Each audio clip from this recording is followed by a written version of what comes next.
हम व्यसन छोड़ना चाहते हैं, छूटता नहीं है। बहुत लोग मुझे ये कहते हैं कि बार बार हमें मालूम है कि ये गुटखा खाना अच्छा नहीं है, लेकिन तलब उठ जाती है, क्या करें। बार बार लगता है कि ये बीड़ी सिगरेट पीना अच्छा नहीं है, लेकिन तलब हो जाती है, तो क्या करें। हमें मालूम है कि शराब पीना अच्छा नहीं है, लेकिन तलब आ जाती है, तो क्या करें।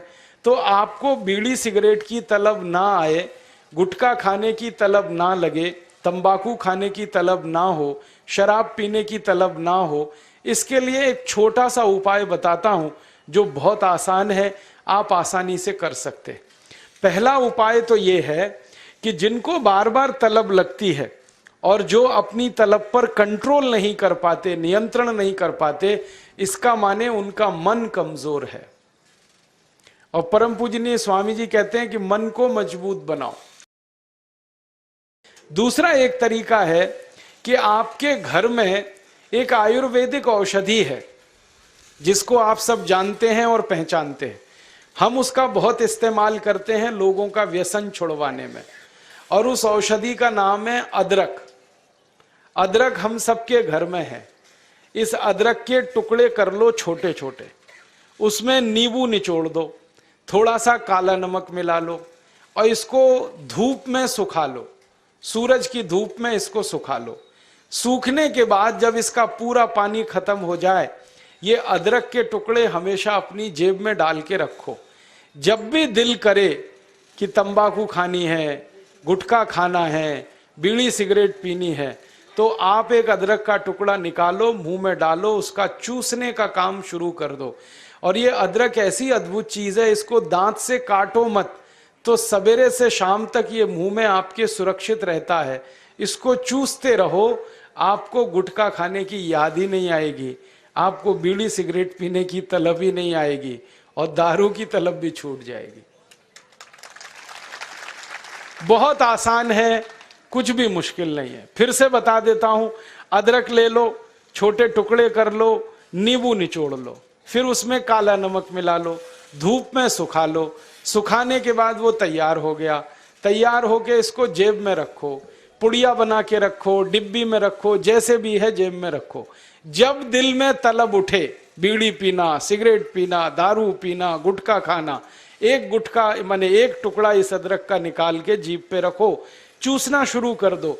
जैसे ही वो रस आपके लार में घुलना शुरू हो जाएगा, आप देखना इसका चमत्कारिक असर होगा। आपको फिर गुटखा, बीड़ी, सिगरेट, तंबाकू, दारू याद ही नहीं रहेगी। सवेरे से शाम तक चूसते रहो, और जो 2, 4, 10 दिन, 15 दिन, 20 दिन लगातार कर लिया, तो हमेशा के लिए व्यसन आपका छूट जाएगा। आप बोलेंगे ये अदरक में ऐसी क्या चीज है? ये अदरक में एक रासायनिक तत्व है जिसको हम रसायन शास्त्र की भाषा में, केमिस्ट्री में कहते हैं सल्फर। अदरक में सल्फर बहुत अधिक मात्रा में है। जब हम अदरक चूसते हैं तो वो सल्फर है जो अदरक का निकल के हमारी लार के साथ मिलके अंदर जाने लगता है। और ये सल्फर जब खून में घुलने लगता है, तो ये सल्फर कुछ ऐसे शरीर में हार्मोन्स को, कुछ ऐसे अंदर अंतःस्रावी ग्रंथियों को सक्रिय कर देता है जो व्यसन नहीं करने के लिए आदमी को प्रेरित करती है।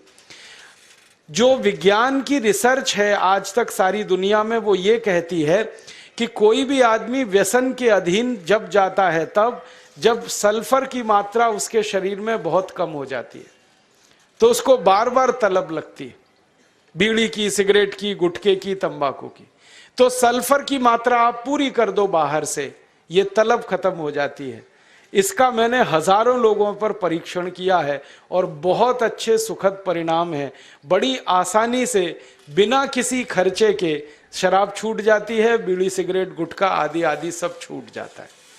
तो आप इसका उपयोग कर लो। और इसका एक दूसरे उपयोग का तरीका बताता हूं। अदरक के रूप में सल्फर हमारे प्रकृति ने हमको भरपूर मात्रा में दिया है, बहुत सस्ता है। इसी सल्फर को होम्योपैथी की दवा के दुकान पे भी आप प्राप्त कर सकते। आप कोई भी होम्योपैथी दवा की दुकान पे चले जाओ और उस दवा बेचने वाले विक्रेता से ये कहो कि मुझे सल्फर नाम की दवा दे दो, वो दे देगा आपको, एक छोटी सी शीशी में भर के दे देगा।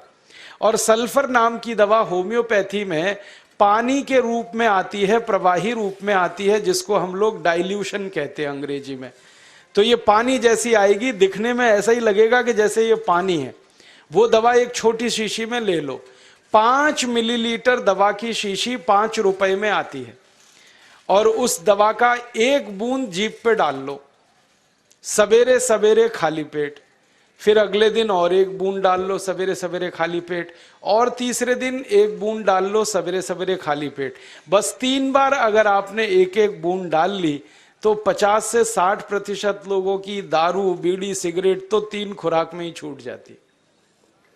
और जो ज्यादा पियक्कड़ हैं, हाँ ऐसे भी है ना जिनकी शाम बिना पिए गुजरती ही नहीं, उसके बिना तो उनका काम चलता ही नहीं, तो उनको ये निवेदन है कि ये सल्फर नाम की दवा को हर हफ्ते 1 बार ले लिया करें। आज ले लिया, 5-6 दिन बाद फिर ले लिया, फिर 5-7 दिन बाद ले लिया, हफ्ते में 1-1 बार लेते जाएं तो 1.5-2 महीने में बड़े बड़े पियक्कड़ों की दारू छूट जाती है। मैंने ऐसे ऐसे लोगों की दारू छुड़वाई है जो सवेरे सोकर उठने से पीना शुरू करते थे और रात तक सोने तक पीते रहते थे, उनकी भी दारू छूट गई है। बस इतना ही है कि 2-3 महीने का समय लगा है। तो ये सल्फर दवा अदरक में भी है, बाजार में मिलती है, होम्योपैथी की दुकान पे। अब इस दवा को जब आप खरीदोगे तो दुकानदार आपसे एक सवाल पूछेगा, वो पूछेगा कितनी ताकत की दवा दूं, कितनी पोटेंसी की दवा दूं। तो जब आप लेना इस सल्फर को तो उस दुकानदार से कह देना 200 ताकत की दे दो, 200 पोटेंसी की दे दो। सल्फर 200, यही उसका पूरा नाम है, 200 संख्या है सल्फर दवा का नाम। तो ये सामान्य रूप से बीड़ी, सिगरेट, शराब, दारू वगैरह वगैरह के लिए काफी है। और जो ज्यादा पीने वाले हैं, बहुत ज्यादा जिनकी दारू है, तो उनके लिए यही सल्फर की 1000 ताकत की दवा ले लेना, 1000 पोटेंसी की। तो सल्फर 200 और सल्फर 1000। और अगर आप सब ग्राम रक्षा समिति की तरफ से एक बोतल खरीद लो, इसकी बहुत सस्ती आती है, ऐसे खरीदोगे तो 5 रुपए में 5 मिलीलीटर है।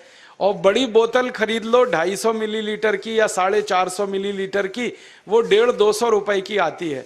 और एक बोतल सल्फर दवा में 10,000 लोगों की शराब आसानी से छूट जाती है, मात्र एक बोतल में। और वो बोतल कितने की है? 250-250 रुपए की, और 10,000 लोगों के लिए वो काम आ जाती है। और कभी कभी इस दवा को और अच्छे तरीके से इस्तेमाल करना हो तो 1 बूंद सल्फर को पानी में डाल देना, जो पीने वाला पानी है, और वो पानी जो शराबी लोग हैं, जो पियक्कड़ लोग हैं, जो व्यसन करने वाले लोग हैं, उनको पिला देना। ये पानी में और अच्छे से काम करती है। कई बार तो मैंने ऐसा भी किया है कि 1 बाल्टी पानी ले लिया, उसमें 1 बूंद डाल दिया, अब वो पूरा पानी ही दवा हो गया, उसमें से 1-1 चम्मच पिला दिया लोगों को, तो भी व्यसन उनके छूट जाते हैं।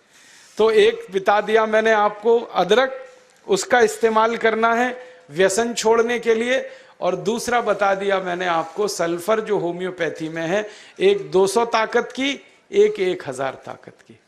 और पहली बात जो सबसे पहले मैंने बताई कि मन को थोड़ा मजबूत कर लो, तो बाईं नाक से सांस लेना, बाईं नाक से सांस निकालना 5 मिनट रोज सुबेरे भी अगर आपने कर लिया तो आपके जीवन से सब तरह की कमजोरी मन की खत्म हो जाएगी और व्यसन छोड़ना आपके लिए बहुत आसान हो जाएगा। तीसरा और आखिरी संदेश जो स्वामी जी ने दिया है, और उन्होंने कहा है कि ये बात आप सबको मैं जरूर कहूं। स्वामी जी ने कहा कि आप अपने जीवन में हिंदू हैं या मुसलमान, सिख हैं या ईसाई, जैन हैं या बौद्ध, ये सब अपने घर तक सीमित रखो। हम हिंदू हैं, कोई मुसलमान है, कोई सिख है, कोई ईसाई है, कोई जैन है, कोई बौद्ध है, ये सब हमारे व्यक्तिगत जीवन तक सीमित रखो, अपने घर तक सीमित रखो। जब आप ग्राम रक्षा समिति का काम करने के लिए निकलो तो आप सब भारतवासी हो और भारतीय हो, सिर्फ इतना ही याद रखो। काम करने के लिए हम जब घर के बाहर निकल गए तो हम सब भारतीय हैं। घरों के अंदर जब तक हम हैं तो पूजा पद्धतियां हमारी सबकी अलग अलग हैं। कोई हिंदू तरीके से पूजा करेगा, कोई मुस्लिम तरीके से करेगा, कोई जैन होगा, कोई बौद्ध होगा। तो घरों के अंदर हम हिंदू, सिख, ईसाई, जैन धर्म, बौद्ध धर्म पालने वाले व्यक्तिगत लोग हैं। घर के बाहर निकलते ही हमें भूल जाना है कि हम हिंदू हैं, कोई मुसलमान है, कोई जैन है, कोई बौद्ध है। हमें एक ही बात याद रखनी है कि हम सब भारतीय हैं, भारत माता के सुपुत्र हैं, भारत माता की सुपुत्रियां हैं, भारत माता हम सब की माता है, हम आपस में भाई बहन हैं। तो मिलकर अपने भारत माता की रक्षा करनी है, मिलकर अपने भारत माता की सुरक्षा करनी है। भारत माता पूरा देश, उस पूरे देश में आपका एक राज्य, आपके एक राज्य में आपके छोटे छोटे कुछ जिले, जिलों में आपके छोटे छोटे गांव, और गांव में छोटे छोटे मोहल्ले, ये हर छोटी इकाई भारत माता की ही इकाई है। आपके गांव का मोहल्ला हो या शहर का मोहल्ला हो, ये एक छोटी इकाई है भारत माता की। तो इन सब छोटी छोटी इकाइयों की रक्षा हमें करनी है। इसी के लिए ये ग्राम सुरक्षा समिति या नगर सुरक्षा समितियों का गठन हुआ है।